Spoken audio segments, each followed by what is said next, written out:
Hi BookTube, I'm here today to do my top favorite books in fiction for 2019. I originally had planned to do make a video on each of the genres of fiction and each of the genres of nonfiction since I read so many books, but since it's so late in the year, I decided to just do a fiction and a nonfiction, and in this, my top fiction, just break it into genre categories. So for the first book, is my top favorite romance, and that is The Honeymooners by Christina Lauren. Oh, that cat hair in my mouth. She's so cute, you can't push her away. This is about a couple who get kind of thrown together. The main character, her sister, has won a vacation, a honeymoon, and but on their wedding night, like the whole wedding party gets food poisoning, but the main character and the guy don't eat the food, and so they come out of it unscathed. So the sister's like, you take this trip. I can't go on it. So you have fun, and you two you can just go as friends, or do your own thing when you're there. But when she gets on the vacation, she runs into her boss, and so she says that her and the guy are engaged, and so it all goes from there. And this was my top favorite romance because it was so funny. I was laughing out loud. Part of this I listened to an audiobook, and I was listening to it at work, and I was just like holding in my laughter so I don't just like burst out laughing at the office. So yeah, a book that makes you laugh is a really good one. And so yeah, this book was really well written, and it's a perfect like summer book. And if you're interested in Christina Lauren, then yeah, I would highly recommend picking this one up. And then going to a historical romance is The Grand Sophie by Georgette Heyer. And this author in particular is one that, same with like Christina Lauren, is one that I want to pick up a lot more of. I've read several since this one. I read Cotillion and Frederica, and I have one of her, I think Snowdrift is a short story collection I'm going to be reading sometime soon. But this one of 2019 was my favorite. This is The Grand Sophie, and it's about Sophie, who she wasn't raised in the typical fashion of the time, and she was raised by her uncle, and so she normally goes with him on all of his trips, but for some reason she can't in this one, so he drops her off at his sister's house, which is her aunt, and they're just flabbergasted by Sophie's behavior. She decides to go into the bank, and at the time, women did not manage money, and they weren't almost not allowed to go into the bank, but she goes in anyway. She drives her own carriage, and she's very willful, and she sets the family straight. The family, looks okay on the outside, but once Sophie gets there, she realizes all the errors of their ways, and she decides to take control and fix all their problems. So yeah, this was a great, funny read as well. And yeah, of all the books I've read, Georgette Heyer is a fantastic writer. And then going on to my favorite classic. This is one I read for Victober. This is Vanity Fair by William Makepeace Thackeray. And I'm sure a lot of you, like me, I knew the kind of like tones of the book.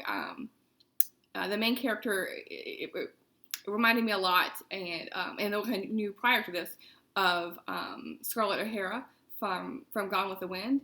And in this one, you have again, I can't remember their names.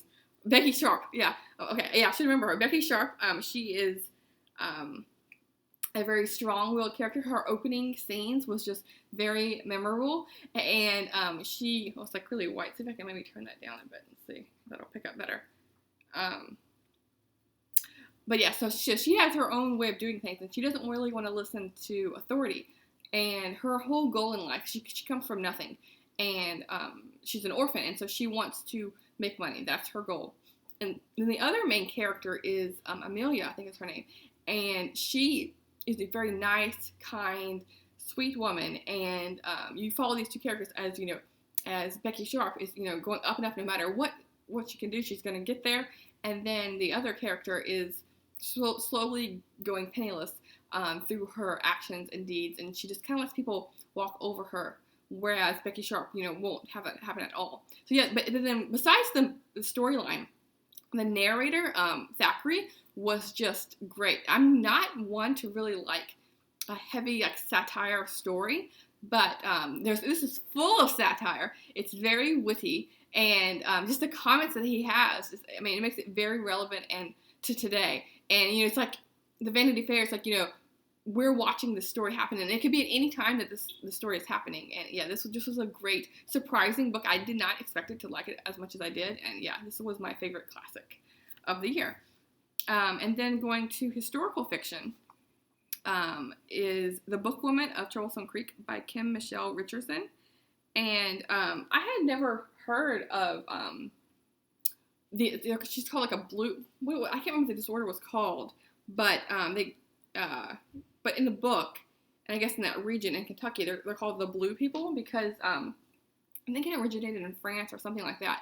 And so when they came over and they were living like in the hollers of the Appalachian Mountains, not a lot of them moved out of the town, so like their genetics was kind of like congregated in one area, and so this genetic deformity never like washed out, basically, with like the family spreading out of this area. And so this takes place during the 1930s and the Depression, and it's all about this woman who has this like blue skin. That's like a genetic thing that she has, where if she like bleeds, her blood isn't red, it's brown. So as this takes place during the 1930s, there's a lot of racism towards African Americans, and then the blue people are part of that because she is considered colored. But she loves books and libraries, and so her whole goal is to spread the love of literature and fight the racism and deliver books to people who would not have the chance otherwise to get into town. They live way in the backwoods, and so she's she's going over mountains and everything just in these backwoods just to deliver books to people and brighten the lives of anyone that she encounters.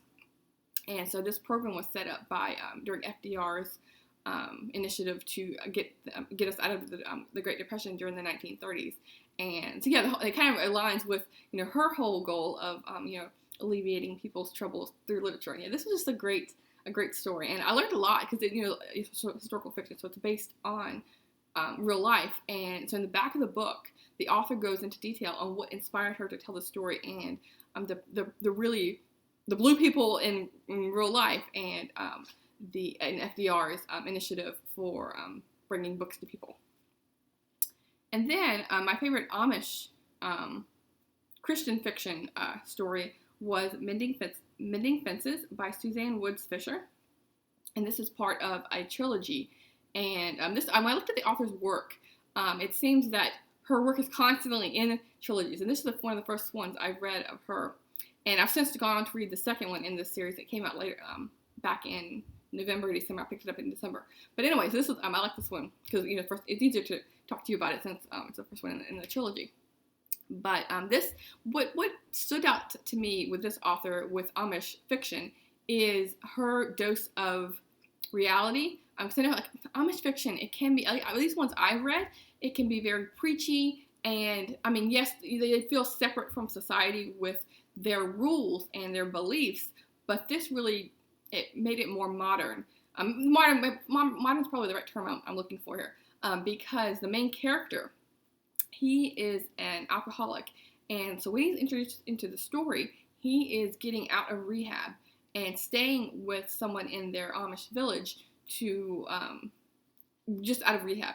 And so the family that takes him in, is part of his like AA process, AA steps is what I'm thinking of, and that they want him to go to everyone and apologize, and not just apologize, but ask each of them, how did my behavior affect you, and what was the negative outcome of that?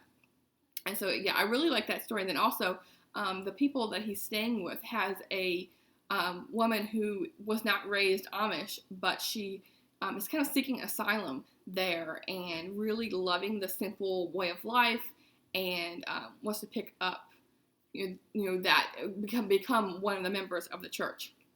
And so there's like an encounter there between the main character and her as well, and he helps her out, and she helps him through with his troubles of facing all of the bad things that he's done due to alcohol. Yeah, so this was a great story, and there's a lot more from this author that I want to pick up in the future. And then going to like mysteries and thrillers is Greg Iles' The Quiet Game, and this is the first book in the Pen Cage. I'm trying to get the cover so it doesn't bounce around here. In the first book in the Pen Cage series, and this is set in Natchez, Mississippi. And just the setting alone, this author like really creates a very atmospheric novel. And I've gone on to read a couple more in this series, and I plan to finish the series. I think there's 6 books total, and each one of them is just great. But this one starts out with a bang. It's about a Pen Cage who is living in Houston with his daughter, a young daughter, and his wife dies suddenly, and so he's a single father. But he wants to raise her not in the big city, but with the same ideals that he had growing up. And so he brings her back to Mississippi in a small town that's kind of on the outs. It used to be thriving when he was a kid, but it isn't anymore.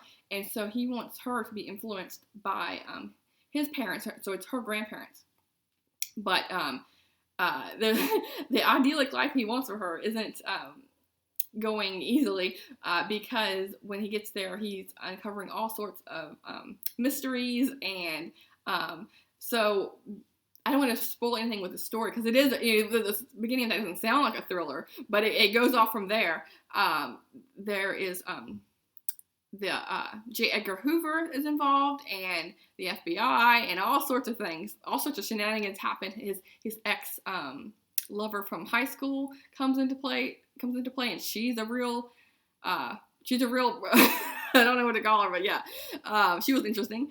And so yeah, I really liked his like I said, his sense of location, and it was really fast paced, even though it sounds like a normal, ordinary thriller. It just kept me riveted, and yeah, this was a great thriller.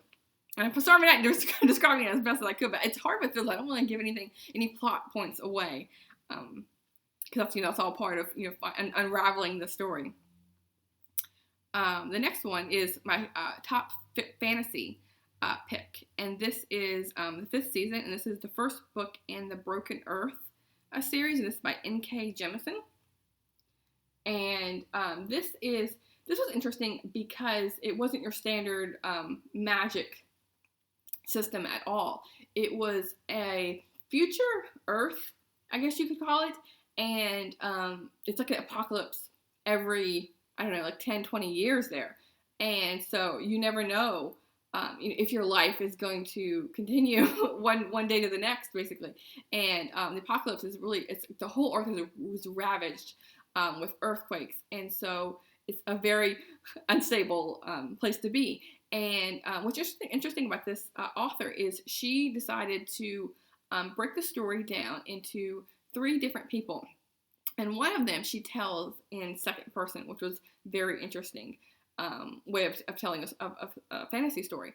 And so it's following one of them is a mother who her son is killed because the whole story revolves around there's earthquakes and it's very unstable, but there's certain people who have the magical ability to sense like the earth and also control. It can create earthquakes and whatnot. And so the mother has this ability, and so her son has it too, but he is killed, and so she is like on the run because her identity is basically, found out, and so she's on the run because these people are held basically as slaves. And so the second character is about a person who has this ability as well, but they're basically used as breeding stock to further this ability and like fine tune it and all that kind of thing. And then the third one is now I forgot which one it was. 1 second, let me just because it's been a while since I read this one, so I just want to make sure. Oh yeah, and then the third one is when when one of the characters is a really young person. She's really young, and she's in the training to become, in the upper regions, because you get these rings, and so she wants to. She's a young child, and she's fine-tuning her skills to become more powerful as she goes. So it's like, there's a mother, there's one that's like in her 20s, and then there's a young girl as well. And so yeah, it was a really interesting way of telling the story, and a really fascinating fantasy world as well. And then going from there is my favorite children's literature, and I had a really, really hard time choosing, and so I'm just going to go with all three of my favorite childhood books. And so they're all part of a series, and they're all ones that I've read multiple books in these series. And the first one is The Babysitter's Club, Book 1, Christie's Great Idea by Anne M. Martin. And this is a series I didn't read as a child, but I'm just picking it now, and in 2019. And yeah, I'm really liking this series. I don't know why I didn't pick it up as a kid. I knew there was like a TV show or something as a kid. I just like kind of I knew it was there, it was prevalent in the libraries and whatnot, but I just never picked it up. But I'm happy to report I've now picked it up, and I really like this series. I think I'm on like book 6 or so. I've just been picking up as I go. But yeah, this is about 4 friends. Christie's great idea is that, she's starting. I think she's like in 7th grade or something like that, and so she feels like her friendships are kind of like unraveling a bit, and so she wants to keep her friends close together. And we all know, like when you're starting a new grade and you get put in different classes, how your friendships can kind of disappear in a way. And so her great idea is to start a babysitter's club so that they meet up weekly and they have things to talk about and they can keep their friends together. And so yeah, I like all 4 of these characters. Each of the books I read so far have focused on a different character in their perspective. And so this one's Christy. And so yeah, all of them have just been great, and I'm loving the series, and I'm planning to continue on this year. And then another one that I started was because of BookTube. Several booktubers were doing this Betsy Tacy and Tib read-along by Maud Hart Lovelace. And I decided to go with book 2, which is Betsy Tacy and Tib.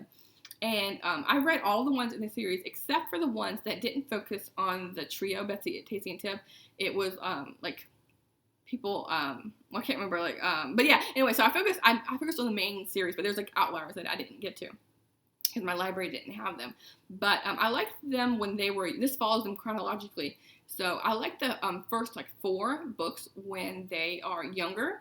I just found them very charming then compared to when they're older, when they get a little bit more boy crazy and boy obsessed.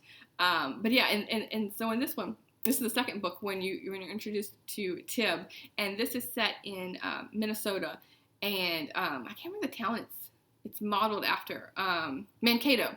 I think that's what it was. Mankato is, it goes back in a small town, when Mankato was a small town. But yeah, just I like the atmosphere of this book. Very cold and snowy. But the family dynamic of Betsy's like father and mother was just great to see, especially throughout the whole series. Seeing how supportive they were, because Betsy wants to be a writer, and they don't discourage her from that, which I just loved. And her sister as well, who wants to be an opera singer, and they go for it. Even though, especially during this time period, women. You're just expected to get married and go off there, or maybe become a teacher. But they go for your dreams. And so yeah, this was just a great series, perfect for kids or adults as well. And then the last book is another children's book. Another series that I started was the Ramona Quimby series, and this is another one that I saw all the time when I was a kid. But again, it's a book I just didn't pick up. But I picked it up this year, and this one is book 3, Ramona the Brave. And so this one's also following chronologically as Ramona gets older, and her constant not bullying, but her constant conflicts with her older sister Beezus, because Beezus has a right way of doing things, and she's a proper young lady. And Ramona has her own ideas of what a lady should be, and all the play in mud and get dirty and things like that is how Ramona thinks, and be outlandish and enjoy life. And this is very put together, and so yeah, it's just great to see their interactions together. And Ramona is just a hoot, and so I'm really liking this series as well. So yeah, these are my favorite fiction reads of 2019. I had a hard time dwindling it down. Like I said, next year I do want to make a video on each of the genres, because I do like reading a wide variety of things, as you can see. I don't have like a one like niche thing that I'm focusing on throughout the year.